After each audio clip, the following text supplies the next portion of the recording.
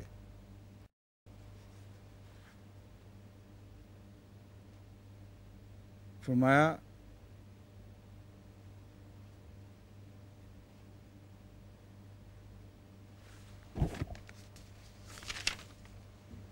یبتغون فضلا من اللہ ورضوانا، اگر کوئی فضل چاہتے ہیں اور رضا چاہتے ہیں تو صرف اللہ کی، بندوں سے نہ فضل کی توقع ہے نہ رضا کی توقع ہے۔ سیماہم فی وجوہہم من اثر السجود، ان کے چہرے اس طمانینت قلب کو دکھا رہے ہیں جو اس طرز عمل کے نتیجے میں لازماً ہونی چاہیے۔ سیماہم، ان کی چہروں پر ان کے سجدوں کے اثر سے نشان ظاہر ہوئے ہیں، پیشانی پر نہیں، چہروں پر، یعنی پورے کا پورا چہرہ وہ عکاسی کر رہا ہے اللہ کی رضا کی اور اس کے فضلوں کی۔ ذالک مثلہم فی التوراۃ، تورات میں ان کی یہ مثال بیان ہوئی ہے۔ اب سوال یہ ہے کہ تورات میں یہ مثال کہاں بیان ہوئی ہے؟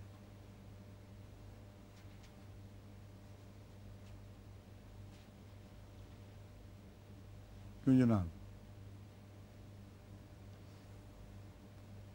جہاں یہ بیان ہے کہ وہ 10,000 قدوسیوں کے ساتھ جلوہ گر ہوگا، تو قدوسی تو ہیں ہی وہی لوگ جو دنیا سے تعلق کاٹ کر الہی لوگ ہو چکے ہوں، تو اس تفصیل کے ساتھ تو وہاں ذکر نہیں، مگر لفظ قدوسی بتا رہا ہے کہ جو لوگ محمد رسول اللہ کے ساتھ ہوں گے صلی اللہ علیہ وسلم وہ بھی خدا والے لوگ ہوں گے، اور اللہ کی طرف سے وہ پاکوں میں شمار ہوں گے۔ بس یہ وہ لوگ ہیں جن کی مثال تورات میں ہے، اور تورات کی وہ آیت تفصیل سے آپ پڑھ لیں، وہ انہی پر صادق آتی ہے۔ وہ مثلہم فی الانجیل، اور ایک مثال ان کی انجیل میں بھی ہے۔ جو مثال انجیل میں ہے وہ اس سے بالکل مختلف ہے جو تورات میں ہے۔ کزرع اخرج شطہ فآزرہ،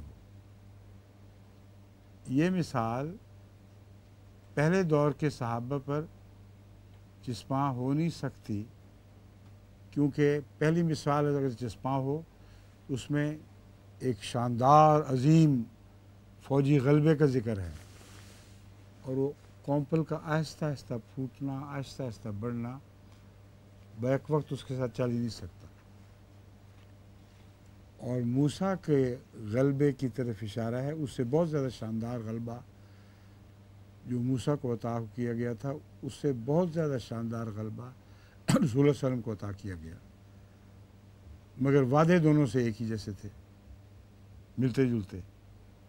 موسیٰ سے بھی یہی وعدہ تھا کہ تو بڑی شان سے داخل ہوگا، لیکن وہ دعویٰ وہ وعدہ مؤخر ہو گیا۔ حضرت مسیح موعود علیہ السلام نے اس پر جو عظیم الشان تفسیر فرمائی ہے، اس کا میں نے اپنی جلسے کی تقریر میں ذکر کیا تھا، اگر آپ نے سنا ہو تو شاید ذہن نشین ہو چکی ہو بات، اگر نہیں سنا تو غور سے دوبارہ اس حصے کو سن کے دیکھ لیں۔ بس اگلی مثال جو انجیل میں ہے وہ تو ہمارے زمانے میں پوری ہو رہی ہے، مگر مزے کی بات یہ ہے کہ ہے رسول اللہ صلی اللہ علیہ وسلم کی طرف منسوب، ہمیں رسول اللہ کے ساتھی قرار دیا گیا ہے، اور ہم سے جو کچھ ہو رہا ہے رسول اللہ صلی اللہ علیہ وسلم کی برکت سے ہو رہا ہے۔ بس یہ جو دلچسپ پہلو ہے ان آیات کا، یہ پیش نظر رکھنا چاہیے۔ کزرع اخرج شطہ فآزرہ فاستغلظ، ایک کھیتی کی طرح ہے جو اپنی کونپل نکالے پھر اسے مضبوط کرے، پھر وہ موٹی ہو جائے اور اپنے ڈنٹل پر کھڑی ہو جائے۔ یہ جماعت احمدیہ کی اب یہ حالت ہے۔ اللہ تعالیٰ کے فضل سے وہ وقت گزر گیا، لد گئے وہ دن جب یہ سوچا بھی کرتے تھے کہ پاؤں تلے رون ڈالیں گے۔ شروع میں جب کونپل نکلتی ہے تو لوگ یہی کرتے ہیں۔ کیوں نہیں رون سکتے؟ یہ بات ثابت کرتی ہے کہ ان کو اللہ کی حفاظت ہے، ورنہ غیظ تو کھا رہے ہیں اور روند نہ سکیں، یہ ممکن نہیں ہے۔ جو حضرت مسیح علیہ السلام بالکل تھوڑے تھے، اور آپ نے اس کا بھی ذکر فرمایا ہے، تو بظاہر ان لوگوں کو مسیح علیہ السلام اور آپ کے ساتھیوں کو مٹانے پر مقدرت حاصل تھی، مگر کچھ نہیں کر سکے، کوئی پیش نہیں گئی، اور اللہ تعالیٰ نے ان کی حفاظت فرمائی۔ جب یہ لوگ زیادہ ہو جائیں گے تو پھر یہ کیسے سوچیں گے جو عدد کو اہمیت دینے والے لوگ ہیں کہ اب ان کو پاؤں تلے رون دیں گے؟ یہ تو ہو ہی نہیں سکتا۔ یوجب الذرا، اب یہاں ذرا لفظ ہے جو جمع کا صیغہ ہے، اور خدا تعالیٰ کی طرف یہ منسوب ہو ہی نہیں سکتا۔ یہ ترجمہ درست نہیں کہ اللہ نے جس کھیتی کو بویا ہے اس کی نشو و نما پر اللہ کو یہ نشو و نما بہت پسند آئے گی، کیونکہ بونے والوں کو پسند آئے گی۔ بس جن لوگوں نے جماعت احمدیہ کو پھیلانے میں قربانیوں سے کام لیا ہے، اب جلسے پر جو آئے ہوئے تھے سارے، ان کے نعرہ تکبیر اس وجہ سے تھے کہ وہ خود اپنی کھیتیوں کو دیکھ کر وہ بہت خوش ہو رہے تھے۔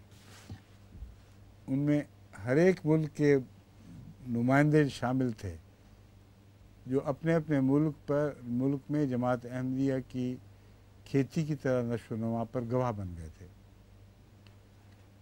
آج کل بعض مولوی شو میں جاتے ہیں کہ جھوٹ بولتا ہے، فرضی باتیں ہیں، تو اگر یہ جھوٹ ہوتا تو ملکوں کا نام میں کیوں لیتا؟ اور ان کے نمائندے وہاں بیٹھے ہوئے تھے اور وہ ٹیلی ویژن پر سن بھی رہے تھے، تو ان سب کو تو فوراً مرتد ہو جانا چاہیے تھا کہ ہماری طرف یہ 4 لاکھ 5 لاکھ 10 لاکھ منسوب کر رہا ہے، یہاں تو اس کا ذکر ہی کوئی نہیں۔ تو جو چند ہوتے وہ بھی مرتد ہو جاتے، مگر یہ نعرہ تکبیر جو یہاں بلند کر رہے تھے، وہاں بھی ان سب کے نمائندے ٹیلی ویژن کے گرد بیٹھے یہی نعرہ تکبیر بلند کر رہے تھے۔ اس سے پختہ گواہی اور پھر کیا ہو سکتی ہے؟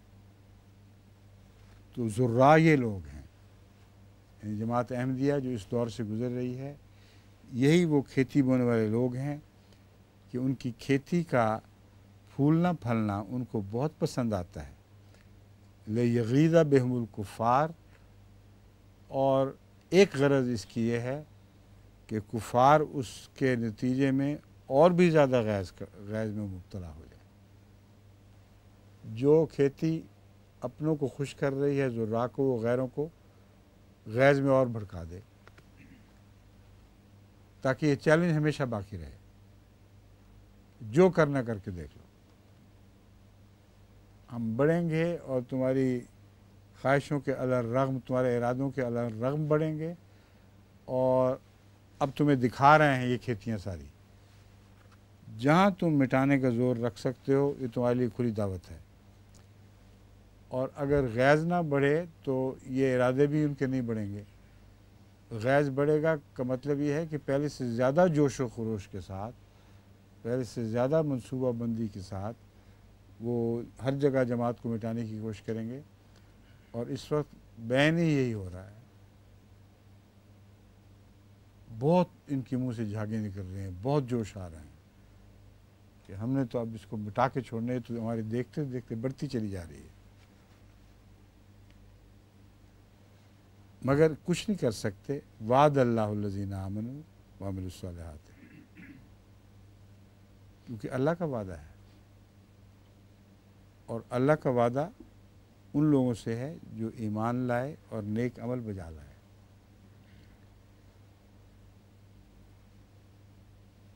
منہم کا لفظ بتا رہا ہے کہ سب کو صحیح معنوں میں ایمان لانے اور پوری طرح نیک عمل کی توفیق نہیں ملا کرتی،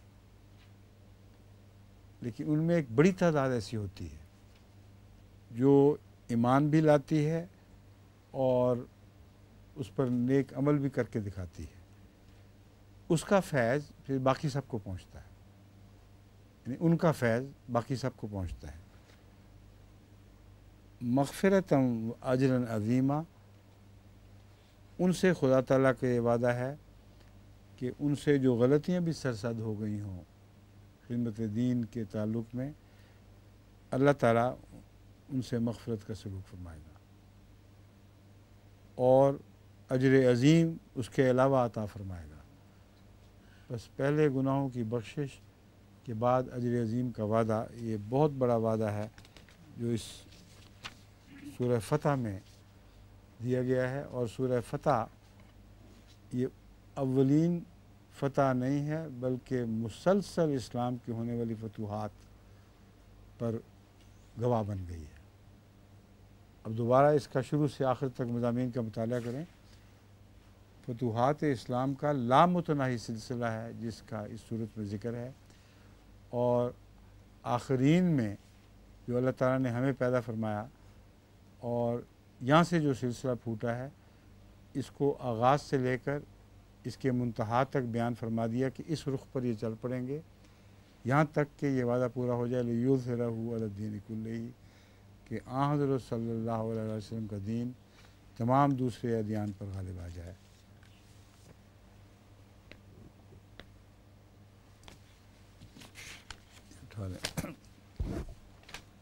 اب ایک دو آیات ہی غالباً یہاں اگلی صورت کی ہم پڑھ سکیں گے، باقی کل انشاءاللہ۔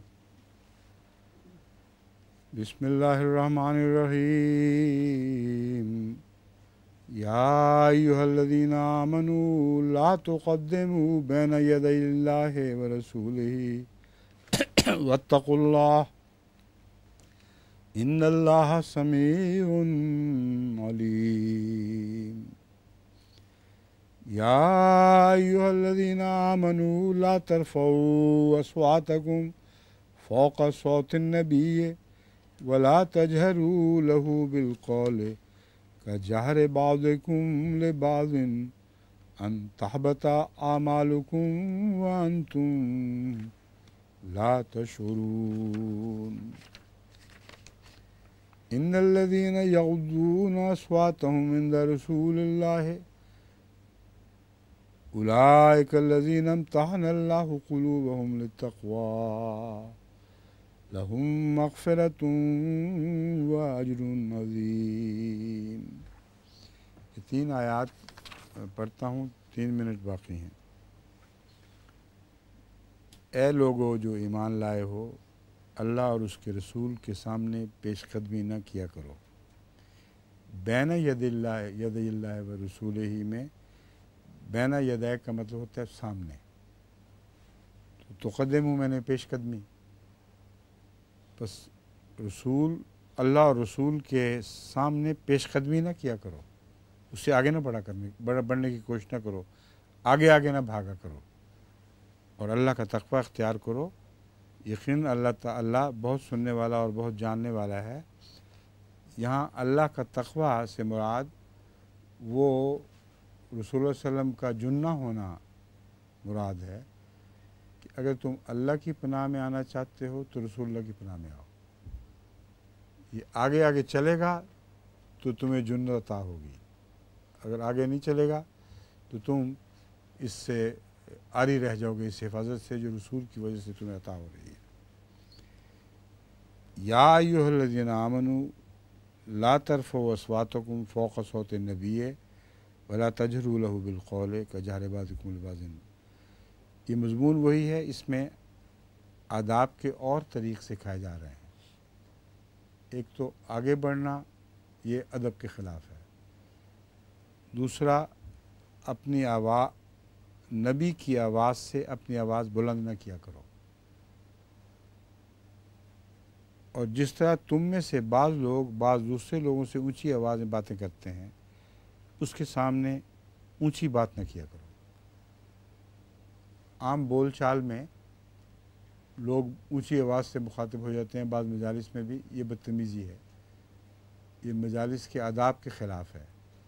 لیکن ایسی مجلس جس میں خود رسول اللہ صلی اللہ علیہ وسلم موجود ہوتے تھے، اس میں کسی صاحب ایمان کے لیے ممکن ہی نہیں تھا کہ حضرت رسول اللہ صلی اللہ علیہ وسلم سے بڑھ کر زیادہ اونچی آواز میں باتیں کرے۔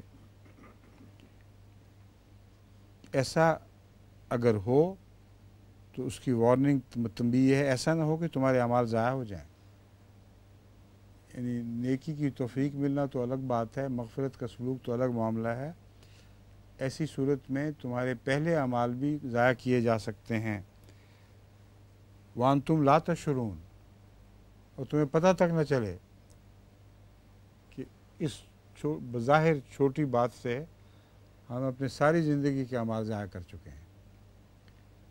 یہ چھوٹی بات ہے ہی نہیں، لوگوں کا خیال ہے کہ معمولی بات ہے، مگر حضرت محمد رسول اللہ علیہ وسلم کا ادب اور احترام پیش نظر رکھنا جو حفاظت کا ذریعہ ہے، لازم ہے کہ ان پر احسان نہیں بلکہ احسان کا بدلہ کم سے کم یہ ہونا چاہیے۔ اگر نہیں کرو گے تو تمہارے اعمال ضائع ہو جائیں گے۔ ان الذین یغضون اصواتهم عند رسول اللہ، یقیناً وہ لوگ جو اللہ کے رسول کے حضور اپنی آوازیں دھیمی رکھتے ہیں، یہی وہ لوگ ہیں جن کے دلوں کو اللہ نے تقوی کے لیے آزما لیا ہے۔ امتحن اللہ قلوبہم للتقوی، یعنی تقوی عطا کرنے سے پہلے کوئی آزمائش بھی تو ہونی چاہیے تھی، تاکہ یقین ہو کہ یہی لوگ تقوی کے اہل ہیں۔